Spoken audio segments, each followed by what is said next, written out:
ہونا.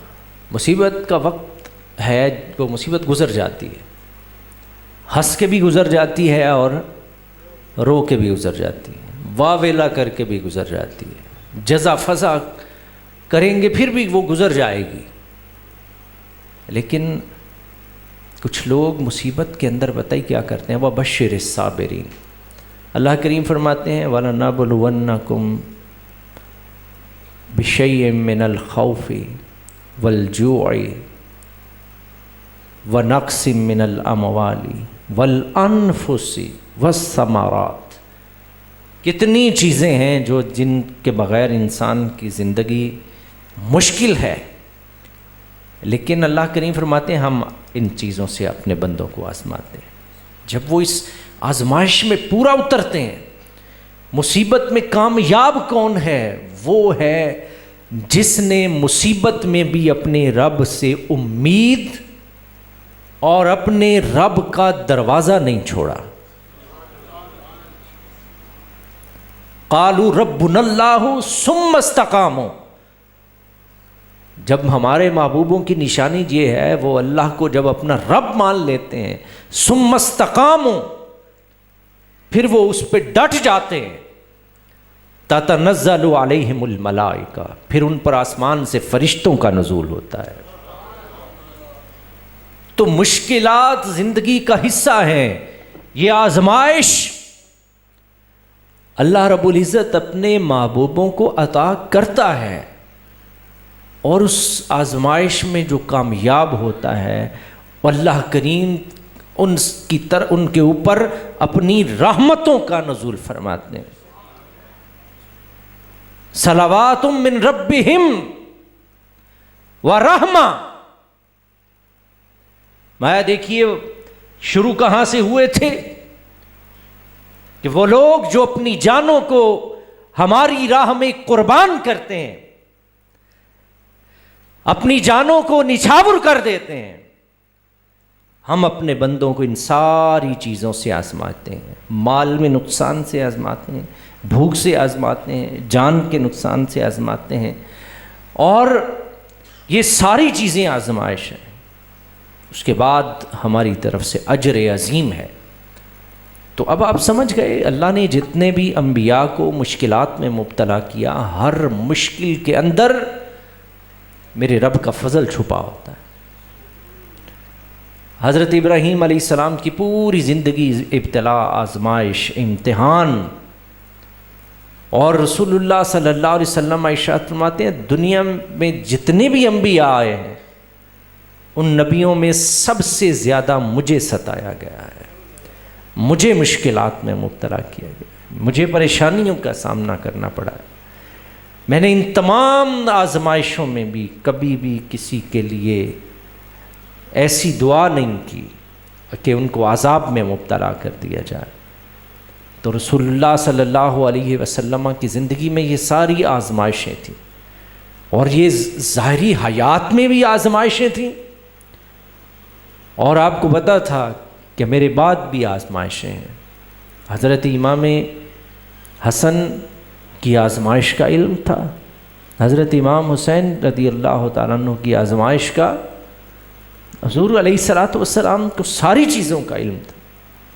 لیکن آپ اپنے رب کی رضا کے سامنے خاموش رہے اور یہ عرض کی مالک تیری رضا اس میں ہے کہ ہم اس مصیبت سے گزریں، تو ہم اپنی خاندانی روایات کو برقرار رکھتے ہوئے، جو خاندانی روایت ابراہیم نے شروع کی تھی، جو اسماعیل نے شروع کی تھی، جو سیدہ ہاجرہ نے کی تھی، ہم اس آزمائش میں پورا اتریں گے.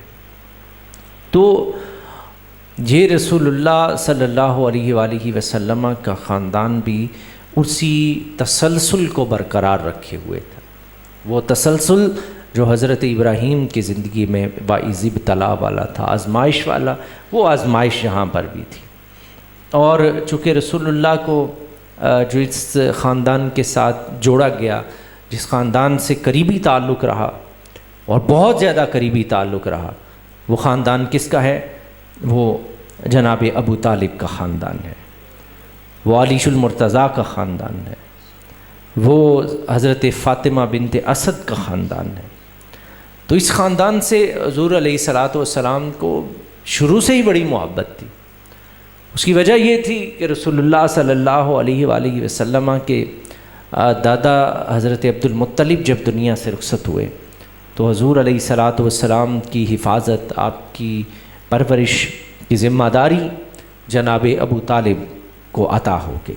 اللہ رب العزت نے انہیں یہ ذمہ داری دی، اور جناب ابو طالب آپ کی زندگی کی حفاظت کرتے رہے، اپنے گھر میں جگہ دی۔ حضرت فاطمہ بنت اسد چونکہ حضرت علی کی والدہ ہیں، یہ جب فوت ہو گئیں ان کی قبر کھودی گئی، رسول اللہ آپ کی قبر اطہر میں جا کے لیٹ گئے اور اپنے دست اقدس ان کی قبر کی دیواروں کے ساتھ مس کر رہے تھے۔ جب کفن کی بات آئی تو رسول اللہ صلی اللہ علیہ وسلم نے کفن کے لیے اپنی قمیض مبارک عطا کی۔ صحابہ کرام رش کر رہے تھے کہ اس قدر عظیم شخصیت ہے کہ ان کی قبر میں لیٹے جا کے آپ تصور کر سکتے ہیں جس کی قبر میں وجود مصطفیٰ کو مس کیا ہو، کتنے فرشتے نثار ہیں اس قبر پر، اور وہ قبر اس عفت مآب شخصیت حضرت فاطمہ بنت اسد حضرت علی کی والدہ کی۔ حضور علیہ الصلاۃ والسلام سے جب صحابہ نے پوچھا یا رسول اللہ اتنے کرم کی وجہ کیا ہے کہ آپ نے قمیض کے لیے کفن دی، قمیض مبارک کا کفن دیا، اس کے بعد اس خاتون کی قبر میں لیٹ گئے، پھر آپ کے دست اقدس قبر کی دیواروں کے ساتھ مس ہو رہے تھے، یا رسول اللہ اس کرم کی وجہ کیا ہے؟ رسول اللہ صلی اللہ علیہ وآلہ وسلم نے ارشاد فرمایا اصل وجہ یہ ہے کہ یہ وہ شخصیت ہے جس نے میری ماں کے بعد سب سے زیادہ میرا خیال رکھا ہے۔ اس نے اپنے بچوں کے لیے وہ آسائشیں نہیں تلاش کی جو اس نے میرے لیے آسائشوں کو تلاش کیا، اپنے بچوں کو اس طرح کا رزق نہیں دیا جس طرح مجھے کھلایا، اس نے اپنے بچوں کو وہ ایسے کپڑے نہیں پہنائے جیسے اس شخصیت نے مجھے کپڑے پہنائے۔ وہ ہستی حضرت فاطمہ بنت اسد کی تھی، اور اس خاندان کی بھی حضور کے ساتھ والہانہ محبت تھی۔ جناب ابو طالب جب مکہ میں قحط پڑا، بارش نازل نہیں ہو رہی تھی، تو سارے مشرکین حرم کعبہ میں کھڑے تھے، کوئی لات کا واسطہ دے رہا تھا، کوئی منات کا واسطہ دے رہا تھا، کوئی حبل کا واسطہ دے رہا تھا، تو جناب ابو طالب نے حضور کو اٹھایا ہوا تھا، اٹھائے ہوئے آئے اور حضور کی پشت بیت اللہ کے ساتھ لگائی اور عرض کی مولا اس کے چہرے کی برکت سے بارش عطا فرما دیجیے۔ اللہ رب العزت نے بارش عطا فرما دی۔ وہاں پر جناب ابو طالب نے قصیدہ لکھا، اور وہ قصیدہ کیا تھا؟ یستسقی الغمام بوجہہ،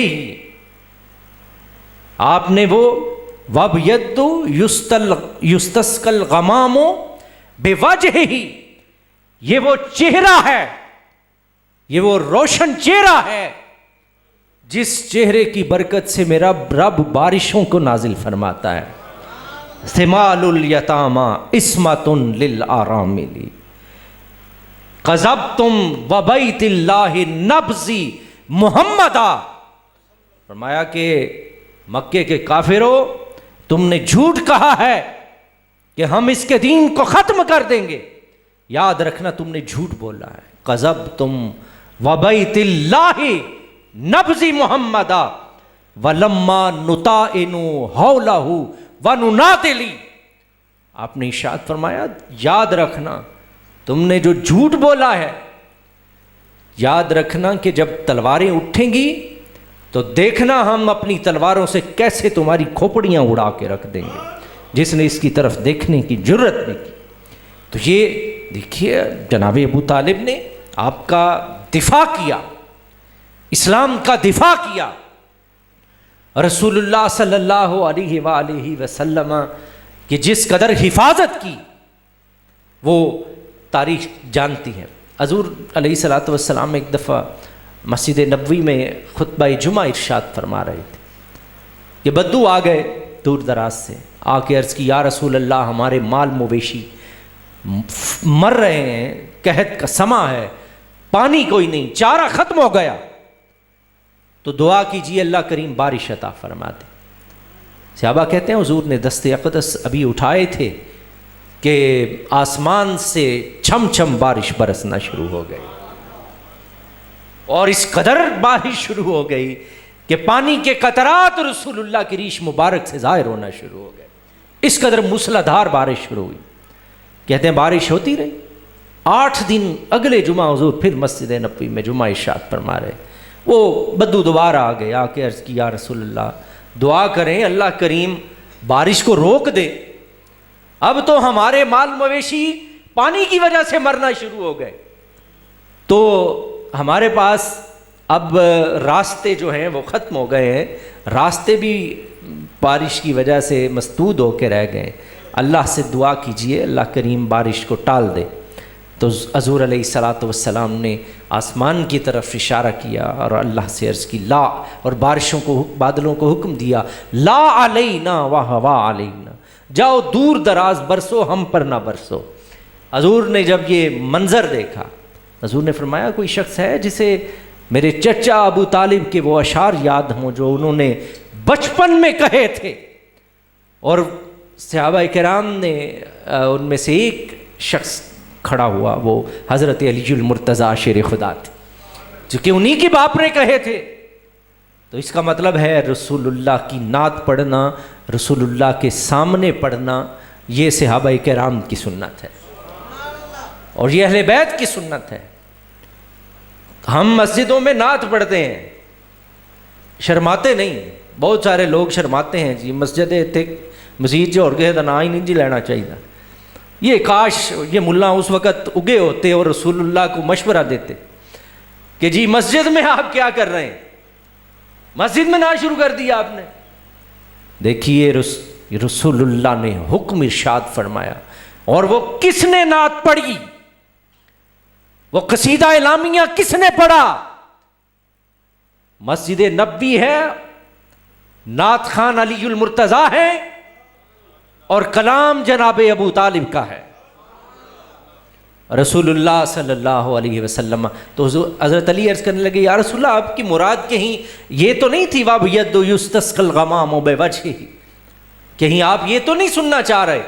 رسول اللہ نے ارشاد فرمایا ہاں میں وہی سننا چاہ رہا ہوں۔ تو حضرت علی نے پھر یہ اشعار وہاں پر پڑھے تھے۔ تو میں جو بات آپ کے سامنے عرض کر رہا تھا کہ رسول اللہ صلی اللہ علیہ وسلم کا اس خاندان کے ساتھ تعلق تھا، اور علی المرتضیٰ شیر خدا کو رسول اللہ نے اپنے زیر کفالت رکھا، اپنی زیر تربیت رکھا، اور 2 شخصیات ہیں جنہیں رسول اللہ نے اپنے زیر تربیت رکھا ہے، جن کی پرورش کی ہے، جنہیں اخلاق سکھائے ہیں، جنہیں آداب سکھائے ہیں، اور جنہیں علم سکھایا، وہ سیدہ فاطمہ الزہرا علی المرتضیٰ۔ ایک اور شخصیت ہے جسے رسول اللہ نے پڑھایا بھی، اس ذات کا نام سیدہ عائشہ صدیقہ رضی اللہ تعالی عنہا ہے۔ یہ 3 شخصیات، 2 شخصیات نے تو رسول اللہ کے وصال کے بعد دیر تک جنہوں نے امت کو علم پڑھایا، وہ ایک سیدہ عائشہ صدیقہ ہے، دوسرے علی المرتضیٰ شیر خدا ہے۔ یہ 2 جن کو اللہ کے رسول نے علمیت کے اس اعلیٰ مقام تک پہنچایا تھا۔ تو کس نے پرورش کی، تربیت کی؟ علی المرتضیٰ شیر خدا کی، رسول اللہ نے۔ فاطمہ الزہرا کی تربیت کس نے کی؟ رسول اللہ نے۔ انہی کے گھر میں جن کی پرورش ہو رہی ہے، ایک حسن ہے، دوسرے حسین ہے۔ رسول اللہ کی سیرت کا مظہر کامل علی المرتضیٰ اور فاطمہ الزہرا ہے۔ پھر وہ ذات جس کی سیرت کو رب نے پوری کائنات کے لیے منتخب کیا، اس ذات نے علی فاطمہ کی سیرت کو سنوارا۔ پھر انہوں نے حسن اور حسین کی تربیت کی۔ امام حسن اور حسین کی تربیت رسول اللہ نے فرمائی۔ حضرت فاطمہ الزہرا نے فرمائی، حضرت علی المرتضیٰ شیر خدا نے آپ کی تربیت فرمائی۔ دیکھیے یہ گہوارہ کون سا نصیب ہوا، کون سا گھر، کون سی شخصیات کی سنگت و صحبت میں بیٹھنے کا استاد کامل ہو۔ حضور علیہ الصلوۃ والسلام کا استاد کون ہے؟ الرحمن علم القرآن، استاد بے مثل و بے مثال ہے۔ وَلَمْ يَقُلْ لَهُ كُفُوًا أَحَدٌ، جس کا ثانی کائنات میں کوئی نہیں، وہ استاد ہیں۔ تو جب رب کریم جیسا استاد ہو تو شاگرد مصطفیٰ کی ذات بنتی ہے۔ اور جن کو رسول اللہ کی سنگت، مقام تو سب کو رسول اللہ کی ذات کی وجہ سے، صحابہ کو مرتبہ مقام کیا ان کی عبادات کی وجہ سے ہے؟ نہیں، عبادات تو ان نے بعد میں کی۔ صحابہ کرام کی عظمت و شان کی وجہ یہ ہے کہ انہوں نے ایمان کی حالت میں رسول اللہ کے چہرہ انور کی زیارت کی ہے۔ یہ ہے ان کا مرتبہ کمال۔ پھر حضور کی سنگت، صحبت اور تربیت حاصل ہوئی، رسول اللہ کے چہرے کی زیارت انسان کو فرش سے اٹھا کر عرش کی بلندیوں پر پہنچا دیتی ہے۔ صرف زیارت کی بات کر رہا ہوں، صرف زیارت۔ رسول اللہ کے چہرہ انور یہ اللہ کی انوار کا مرکز ہے۔ کیا ہے؟ اللہ کے انوار کا مرکز ہے۔ اور یہ آدم علیہ السلام کے لیے بھی باعث فخر تھا، حضرت سلیمان علیہ السلام کے لیے بھی باعث فخر تھا۔ آپ جانتے ہیں ابرہہ جب مکہ میں آیا مکے کو مسمار کرنے کے لیے، تو اس نے حضرت عبد المطلب کے اونٹ پکڑ لیے، اونٹ تھے، تو اس نے انہیں کہا جی مکے کا سردار ہے آپ کے پاس آئے گا اونٹ چھڑانے، اس وقت آپ سے بات کر لی۔ اس نے اپنا تخت لگا لیا، خیمہ نصب تھا بادشاہ کا، ابرہہ کا، تو اس نے خود تخت پہ بیٹھا ہوا تھا۔ اس نے کہا یہ مکے کا سردار آئے، کوئی شخص اس کی عزت نہ کرے، کوئی اس کے استقبال کے لیے کھڑا نہ ہو، سارے اپنی اپنی نشستوں پر بیٹھے رہیں گے۔ جو عزت دار ہوتا ہے وہی کسی کو عزت دیتا ہے، بستے نے کسی نے کی عزت دینی، تو بد نسلہ یہ ہوں جڑا کسی دی عزت نہیں کر۔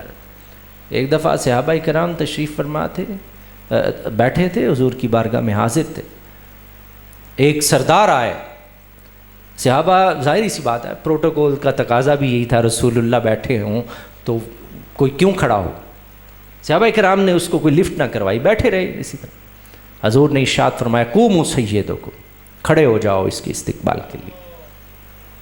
کہ اس حد تک مقام ہے جس کا جو منصب اور مرتبہ ہے اس کے مطابق اس کی کو عزت دینا، یہ نسلی لوگوں کا کام ہوتا ہے۔ کن کا کام ہوتا ہے؟ نسلیوں کا کام ہوتا ہے۔ رسول اللہ اس نے کہا جی ان کی خبردار کسی نے عزت کی۔ جیسے ہی وہ حضرت ابو عبد المطلب حضور کے دادا اس کے خیمے میں داخل ہوئے، تو جس نے سب کو منع کیا ہوا تھا وہ خود تخت سے نیچے اتر آیا۔ جیسے ہی نیچے اترا تو سب سے جب اس کے درباریوں نے دیکھا کہ بادشاہ ابھی چند لمحے پہلے چوڑے مار رہا تھا کہ اس خبردار کو اس کے استقبال کے لیے نہ اٹھے، اور اب تخت سے نیچے آ گیا، اٹھنا تو دور کی بات ہے، وہ بھی سارے کھڑے ہو گئے۔ اس نے جناب ابو طالب کا ہاتھ پکڑا اور اپنے ساتھ لیا اور تخت پہ جا کے اپنے ساتھ بٹھا دیا۔ اس کی وجہ یہ تھی کہ جناب عبد المطلب کی پیشانی میں نور مصطفیٰ جگمگا رہا تھا۔ یہ استقبال، یہ عزت و تکریم نور مصطفیٰ کی تھی۔ جو کروائی جا رہی تھی اس سے۔ تو اب آپ سمجھ گئے کہ یہ نور جو رسول اللہ صلی اللہ علیہ وسلم کی صورت میں ظاہر ہوا تھا، یہ اللہ کے انوار کا مرکز ہے۔ اعلیٰ حضرت نے جو کہا نا، حاجیو آؤ شہنشاہ کا روزہ دیکھو، کعبہ تو دیکھ چکے، اب اس کی وجہ بتا کیا تھی؟ جب رسول اللہ نے مکہ چھوڑا تو جو لوگ وہاں رہ گئے تھے، قرآن کریم میں آتا ہے کہ فرشتے ان کو آ کر مکے مارتے تھے اور کہتے تھے علم تکن ارض اللہ واسعہ، کیا اللہ کی زمین اتنی وسیع نہیں تھی کہ تم جب یار اس شہر کو چھوڑ چکا پھر تم یہاں کیا کر رہے ہو؟ تو اس کا مطلب یہ ہے کہ اللہ کے انوار ادھر ہیں جہاں مصطفیٰ کی ذات ہے۔ تو وہ رسول اللہ کی ذات اللہ کے انوار و تجلیات کا مرکز ہے۔ تو حسن و حسین نے کس کے چہرے کی زیارت کی، کس کی سنگت اور صحبت؟ رسول اللہ تو جس جگہ بیٹھتے تھے اللہ اس ماحول کو بھی معطر اور معمر فرما دیا کرتا تھا۔ صحابہ کرام فرماتے ہیں، صحابہ کرام کہتے ہیں حضور جس علاقے کو فتح کرتے وہاں 3 دن تک قیام فرماتے تھے۔ کتنے؟ 3 دن قیام فرماتے تھے۔ اس کی وجہ یہ تھی وہ جگہیں جو صدیوں سے کفر و شرک کا مرکز تھیں، رسول اللہ کے وجود مسعود کی وجہ سے، رسول اللہ کے جسم مقدس کی خوشبو کی وجہ سے، وہ جگہیں جو صدیوں سے کفر و شرک کی بدبو سے آلودہ تھیں، جب رسول اللہ صلی اللہ علیہ وسلم کا وجود مقصود آتا تھا تو وہ ساری فضائیں ہی معطر ہو جایا کرتی تھی۔ تو یہ گہوارہ نصیب ہوا۔ میں صرف اتنی تمہید کا مقصد آپ کو سمجھانا تھا کہ حضرت امام حسن اور حسین کو جن کی تربیت حاصل ہوئی، جن کی صبحوں کو دیکھا، جن کی شاموں کو دیکھا، جو رسول اللہ کی آنکھوں کا نور تھے، جو رسول اللہ کے دل کا سرور تھے، رسول اللہ کی کتنی نوازشات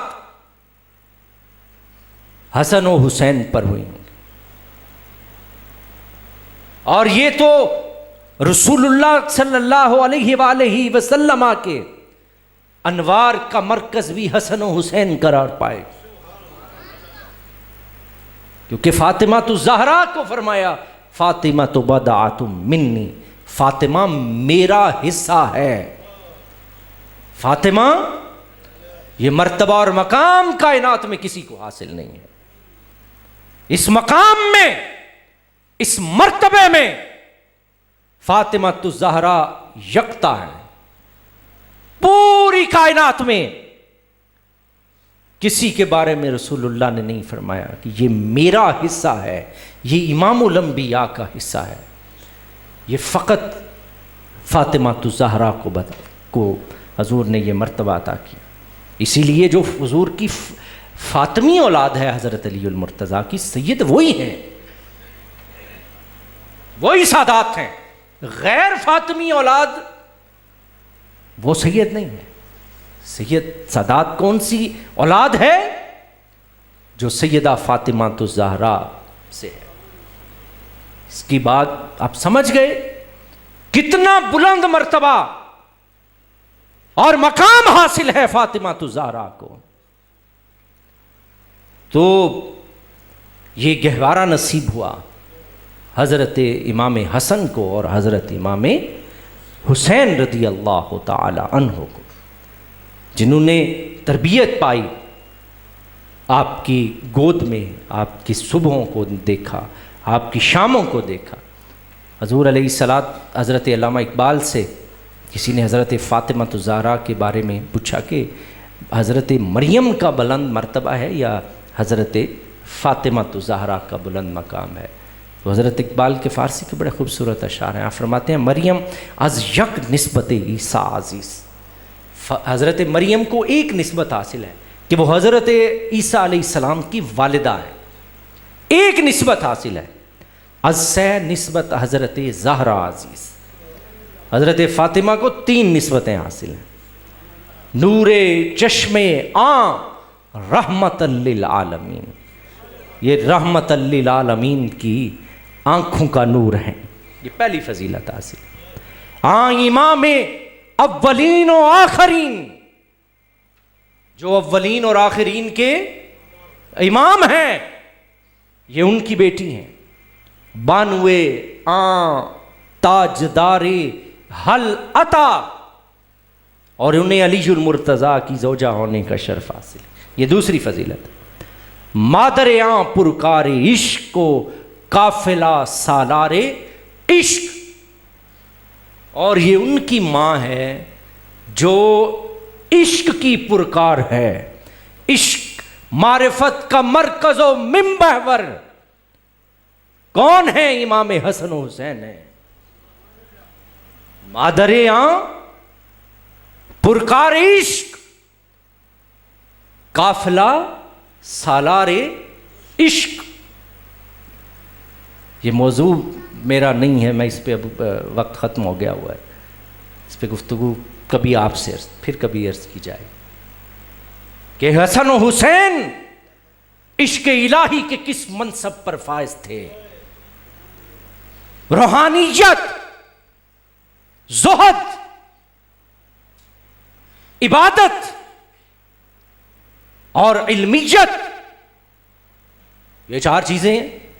عبادت، زہد، سخاوت اور علم، 4 چیزیں. ان کے امام حضرت امام حسن اور حسین ہیں، کیونکہ یہ جس گھر میں یہ پرورش پا رہے ہیں وہ عالی نسب خاندان ہے کہ جسے معرفت والوں نے، ہمارے اہل سنت کے علماء نے لکھا ہے اس امت کا پہلا غوث سیدہ فاطمہ الزہرا ہے.